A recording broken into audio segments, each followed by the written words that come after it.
हर हर महादेव।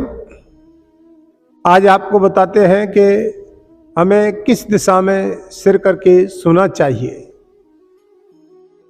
चाहे हम रात्रि में सोएं और चाहे दिन में सोएं,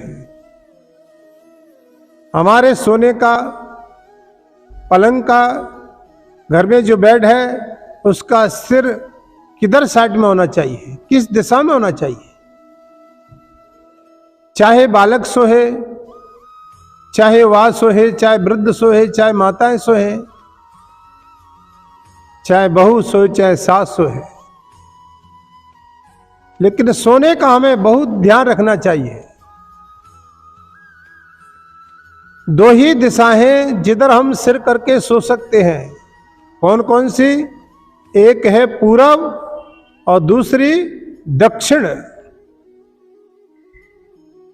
हमें पूरब दिशा की ओर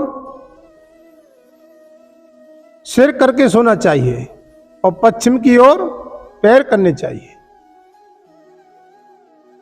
पूरब को ईस्ट कहते हैं और वेस्ट पश्चिम को कहते हैं। तो हमारा सिर ईस्ट की तरफ होना चाहिए और वेस्ट की तरफ पैर होने चाहिए। पूरब की तरफ, पूरब की तरफ हम अपना सिर करें। और दूसरा, हम दक्षिण की ओर सिर करें और उत्तर की ओर पैर करें।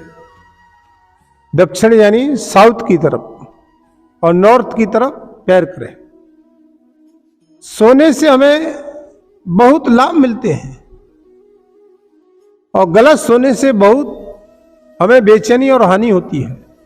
अब देखिए, उत्तर को मुख करके सोते हैं, सिर करके सोते हैं, तो हमें गलत सपने आते हैं, शरीर में बेचैनी रहती है, तनाव रहता है।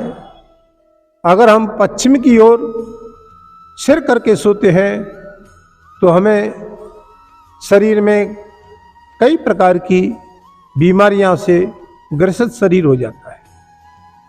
पूरब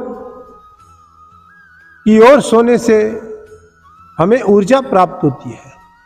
जो नौजवान बच्चे हैं, पढ़ने वाले बच्चे हैं, युवा बच्चे हैं, बच्चों को विशेष करके पूरब को सिर करके सोना चाहिए।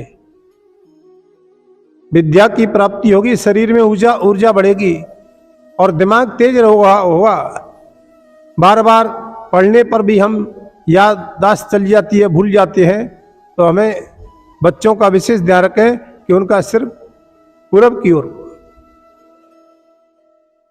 दक्षिण की ओर सोने से हमें समृद्धि की प्राप्ति होती है, धन एवं समृद्धि की प्राप्ति होती है, वैभव की। तो हम सोने का विशेष ध्यान रखें।